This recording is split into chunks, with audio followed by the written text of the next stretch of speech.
peaceful, and safe. However, there were those who expressed various degrees of hysteria and negativity towards the exercise, with some who saw heaven and earth to resist the compilation of the register at the peril of their lives, ending up registering. There were also those who offered delicate personal sacrifices in the event of the register, again ending up registering. There were those who claimed that in the midst of a pandemic, the registration exercise should not be conducted, with some warning of an explosion in our case count and very high numbers of deaths should the exercise go ahead. By the grace of God, the work of the Electoral Commission and the effective measures put in place by government, these prophecies of doom did not materialize. There were nonetheless deeply regrettable, isolated incidents of violence, which I condemn unreservedly, and which I expect the police to deal with without fear or favor. But the exercise was generally peaceful. Have by the conduct of this exercise demonstrated our commitment once again to consolidating our status as a beacon of democracy on the continent and in the world. The professional Jeremiahs and naysayers who seek cynically to make a profitable industry out of spreading falsehoods, fear, and panic, stoking divisive ethnic sentiments, underestimate the resolve and the determination of Ghanaians to build a united, democratic, peaceful, prosperous, and happy Ghana. We will continue to work hard to prove them wrong. Fellow Ghanaians, when I delivered update number 14, some 3 weeks ago, I indicated that a closer look at the data points to the fact that we are steadily on the path towards limiting and containing the virus and ultimately defeating it. And I requested all of us to pay particular attention to the number of active cases. As of 24th July, the number of active cases, i.e. persons with the virus, stood at 3,307. As of Saturday, 15th August, 3 weeks later, the number of active cases stands at 1,000. This is a clear indication that government policies are working. Currently, there are no recorded COVID-19 cases in the Northeast, Savannah, Upper East, and Upper West regions. And I charge their residents to do everything possible to maintain that situation. Greater Accra, Ashanti, Central, Eastern, and Western continue to be the regions with the highest number of active cases. Thus far, a total of 40,567 persons have recovered from the virus.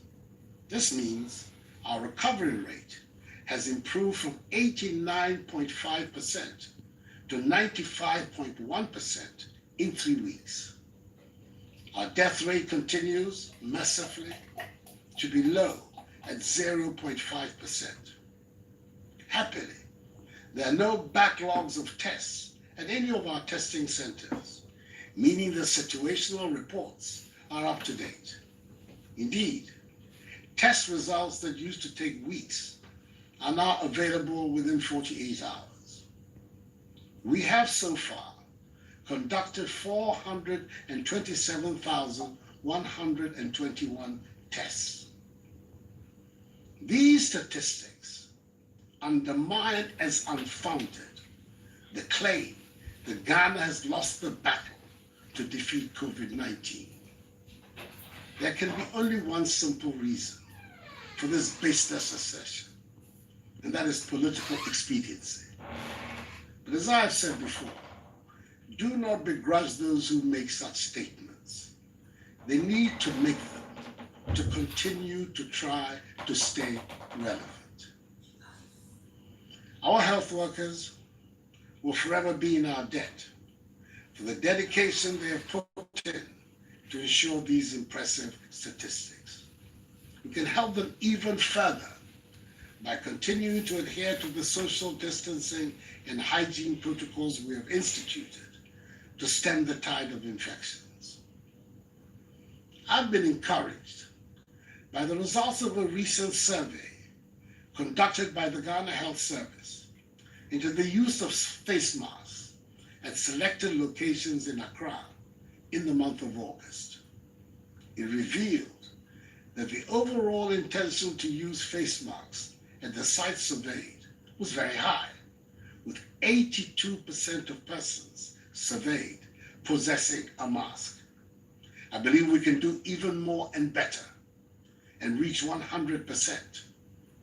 However, the same survey demonstrated that only 44.3% of those who have the mask use them correctly.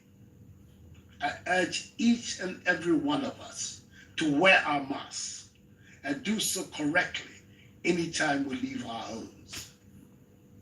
It is the new normal requirement of our daily existence until the virus disappears.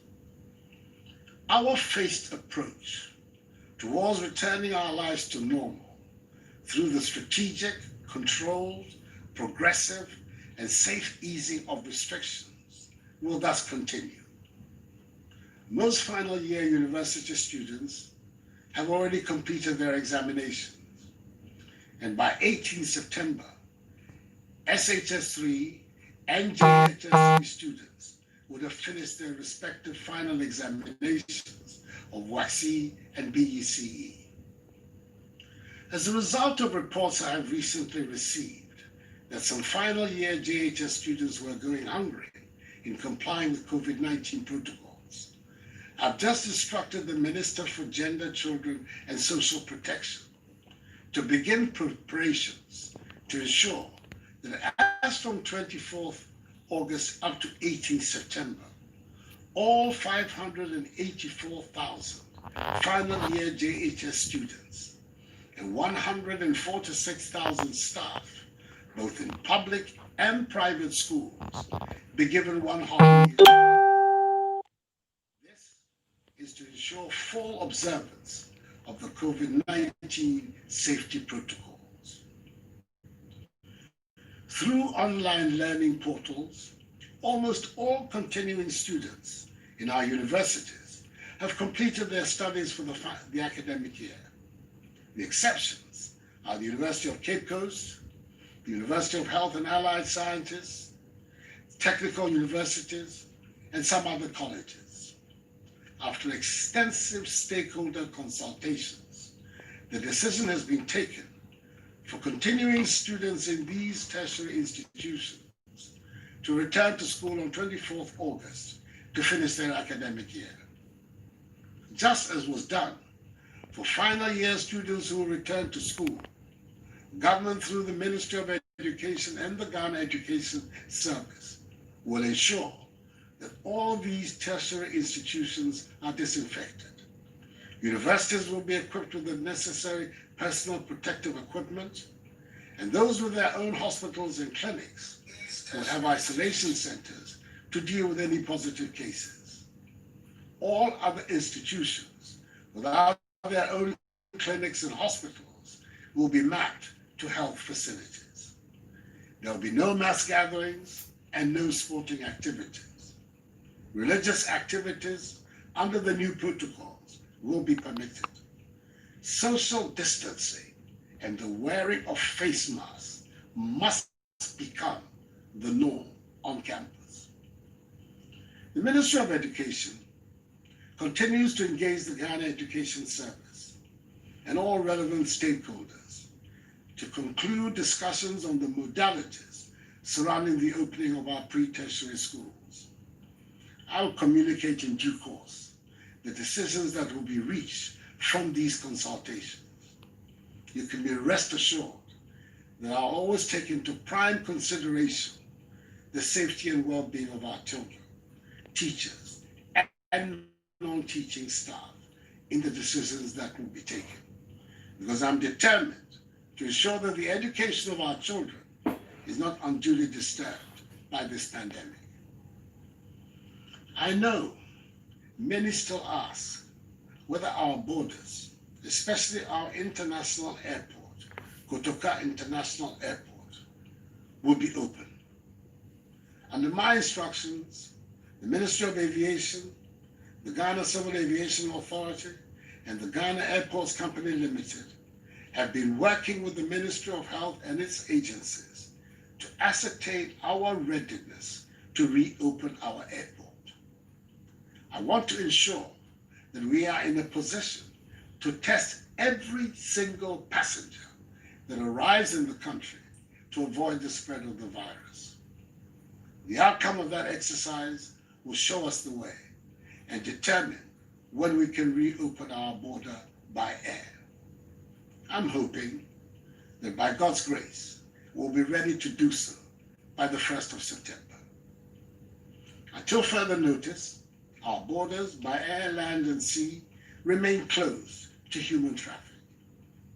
For Ghana residents stranded abroad, special dispensation will continue to be given for their evacuation back to Ghana, where they will be subjected to the mandatory quarantine and safety protocols. Beaches, pubs, cinemas, and nightclubs are still to remain closed until further notice.